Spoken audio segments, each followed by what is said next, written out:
really do your research, really learn what's important and upgrade wisely. Just don't be too caught up in the gear. Yeah.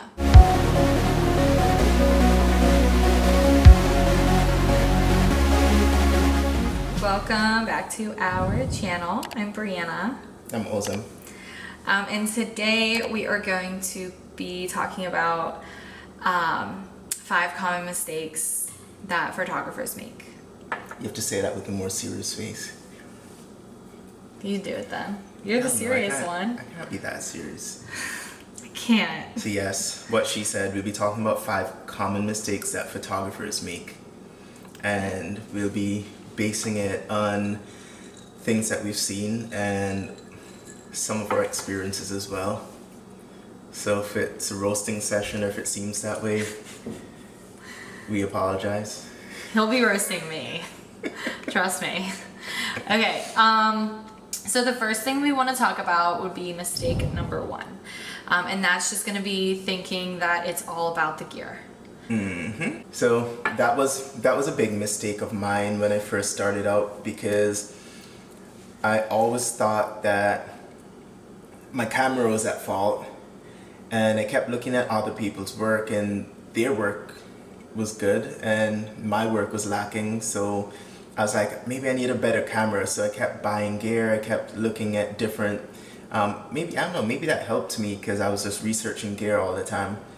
But my brother was the one that actually told me, it's like, look, if you think you know a lot about your camera, then you have a lot more to learn about it, and you're not going to outlearn your camera in like another year or so. So might as well you work on your skill level and then grow from there. Then you can actually expand to a different camera. Yeah. Have you had a similar experience? Kind of. I mean, I didn't go out and buy a bunch of different gear. But I mean, at first I would, which I guess is the reason why I have what I have now. But I would basically just look at the photographers that I like the most, and I would figure out what gear that they have, and I would research all the different ones, and then I chose which one I like the best. So I mean, Based kind on of. the photographer that shot them? Yeah. Okay. Based on like who my favorite were, and I was like, oh, I need that camera, or like, oh, I need that lens, because if they can do that, I can do that. But then I was going back and I was looking at like the stuff that I did when I first started, and I had like one of those camera bundles, basically, like, you know, when you buy the body with the lens and it's like a whole bundle. Yeah. That's what I have, and I was looking back at my work and I was like, this actually is not that bad. Like, I mean, what I do now is a lot better, but, and like the lenses are different, but I feel like, and then I look at some of the people that I know, and they have like not any crazy expensive cameras, and their stuff is like amazing. Yeah, so a good rule of thumb is there's always someone that's creating better work at you with less. Yeah. So that's a big thing to remember. If you think that you need more gear, you might, maybe, you know, if you get to a certain level and you need that gear, if you're a wildlife photographer, or if you're doing you know, sports photography and stuff like that, and you get to the level where you know that you've surpassed your gear, then by all means, you know, upgrade. And upgrade wisely, not just based on things you think you need, like megapixels and stuff like that, but really do your research, really learn what's important and upgrade wisely. Just don't be too caught up in the gear. Yeah. Yeah, and I mean, I learned that because I think I was watching like a YouTube video or something of a photographer, and one of the things that they said was, it's not about the gear. Like, it's not about the camera you have. So then I kind of got out of that, and I find myself, like, a lot of people reach out to me and ask me what kind of camera they should get. I used to get that question all the time. Like, I used to get the question, like, what camera were you using? What lens did you take that shot with? What were your settings? I'm like, listen. I get that all the time, none too. of this is going to help you. Like, actually learn your gear first and then branch out from there, which goes on to mistake number 2. And that is, as a professional or someone that wants to go pro, trying to specialize in too many genres of photography at the same time. Big mistake. And I'll say something very quick. One of the most important questions I've gotten asked in my entire career from a mentor was, who the F are you?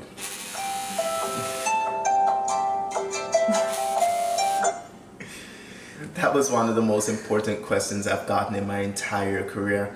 And I can never forget that day. And I can never forget how my work has changed since that session. You have any experience in that? I mean, I guess definitely trying to do too many different things. Because when I first started, I was like doing babies, I was doing families, I was doing engagement, like everything. And like portraiture, whatever it may be. And then, I mean, I guess that kind of like made me narrow it down to what I want to do and what I don't want to do. Stories. You better tell them. What stories? Portfolio stripping. Oh. I mean, my portfolio has everything on it. Like everything. I fixed it though. I'll have to show you it. I fixed it a little bit. I took off. Actually, I don't know if I took everything off. We might have to go through it. But yeah, I mean, I advertise everything on my site, which honestly, I don't really like doing everything. And like, I don't really like doing babies. They're so cute and I love taking photos of them, but not when they're like pose. When they're posed photos. So here's the thing, it's an art form within itself. And the reason why that's a big mistake is because so many photographers try to specialize in so many things that don't go together. And you can only be really good. I mean, I'm not saying that you can only be good at one thing, but you can only be good at, let's say, your top 3 things. And I'm going out on a limb here. This is only my opinion, like your top 3 things. And it's, you know, because if you think about it, like wedding photography involves like macro and product photography. If you really think about it, it has some architectural photography involved. It has some fashion photography involved, and it has some like even landscapes if you're doing like location wedding photography. So it does have all of these elements involved.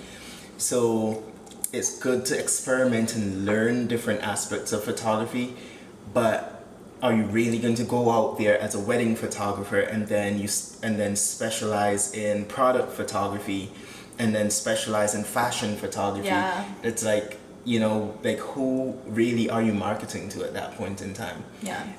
And now it gets even worse when you go out there and you specialize as, let's say, an event photographer, and then you try to specialize in studio infant photography or whatever the case is. Just so much to learn and so much to actually focus on that.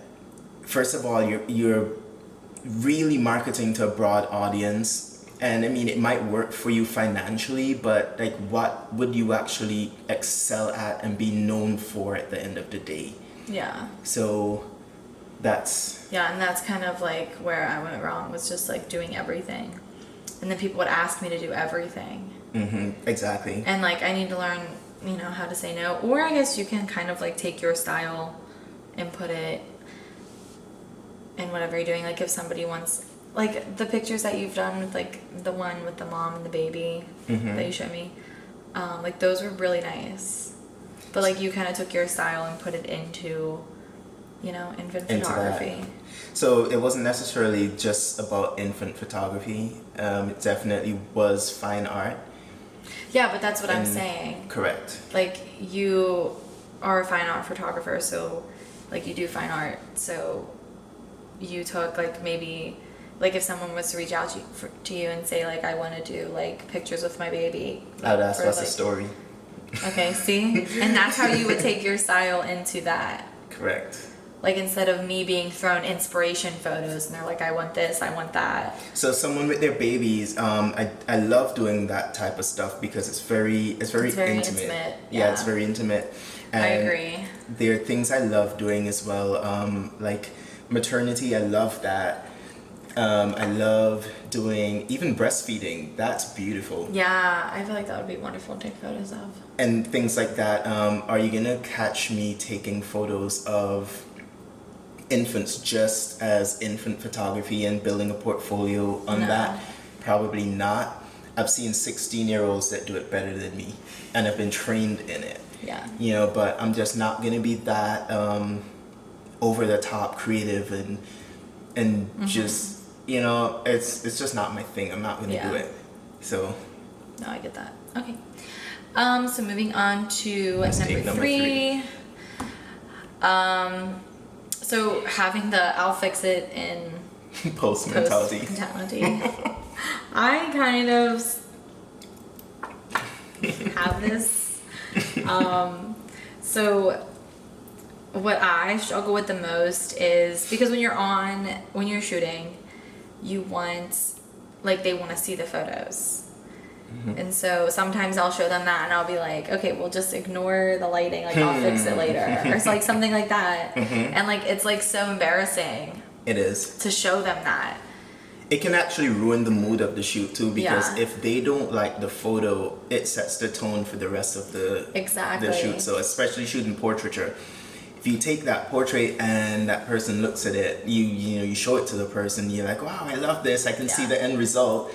And they're not seeing the end result, they're seeing, oh my gosh, you just took this photo, yeah, this is terrible. Like, then all of a sudden they lose trust in you and the rest of the shoot goes downhill. Yeah.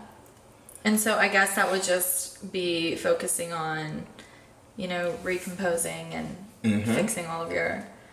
A few things you must, especially portraiture, a few things you must get right in the camera right off the jump is you want to get the color balance right, because you can't have messed up skin tones. People don't like that.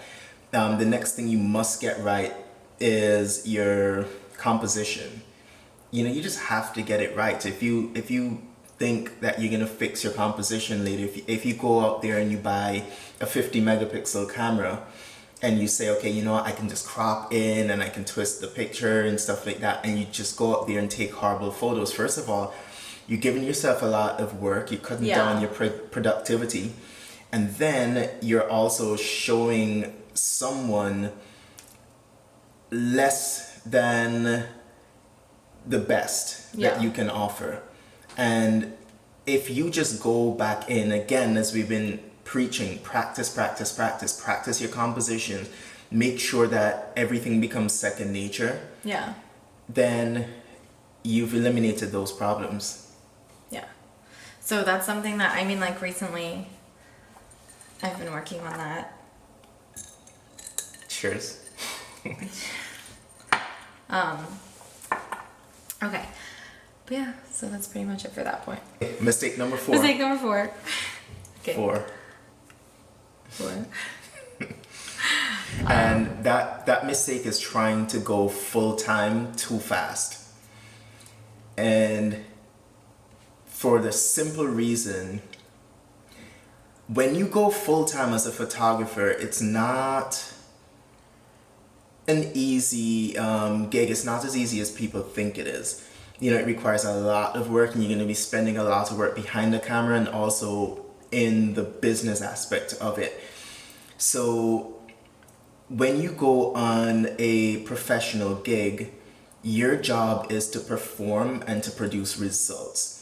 So basically what people do is they get into these situations, and what they're going to do is what they're comfortable with doing. And that's not the time to be learning and pushing your abilities and growing and stuff like that. That's not the time to be making mistakes. That's the time to do what you know how to do and be able to produce the results that people hired you for. So constantly doing that day in, day out, you find yourself just running around in one circle and you're doing the same thing over and over again. You might be learning on the job, but you're not necessarily growing and expanding your abilities and your horizons. So it's a very, very dangerous mistake to make. I would suggest to do as many things as possible, learn your style, really grow as a photographer before trying to go full time with it and having the pressure of photography being what pays your bills only. So that's my take. What do you say? I mean, I'm not full time, so I can't really like explain what it's like to go full time. And I honestly don't think I would be ready to do that just yet, because like I would get so frustrated with it that I feel like I would just get frustrated. It wouldn't be fun for me anymore. Yeah, it definitely takes the fun out of it. Like, because I have so much fun with it now because I can do it like I obviously have another source of income before the coronavirus. Okay. But yeah, so I have another source of income, so it's like I don't like, I still put time into my photography, but it's not like, I don't know how to really explain it. Yeah, you're just having fun with it, and Yeah. you're more kind of happy with the process of creating. Yeah. Which is what it should be. The minute you start putting too much pressure on yourself, then what you love to do can become a burden, and that's not a good thing. Yeah, and that's why like I'm also very selective with like who I work with. Because if someone reaches out to me and they want to do something and I don't really necessarily want to do it for whatever reason it may be, it then becomes like a chore. Right. For me. I'm like, I don't really want to do this. Like, this isn't my style. Yeah. Like, if someone was to reach out and say, like, oh, I want you to take pictures of my car, be like, and like, I'll give you like $700 to take like 5 pictures of my car. Every single dollar that person gives you would be going towards you hating what you do. Yeah. So you just hated your... Then it comes down to it, like, do I want to do that? To get that $700? Or no, because I'm literally gonna hate doing it.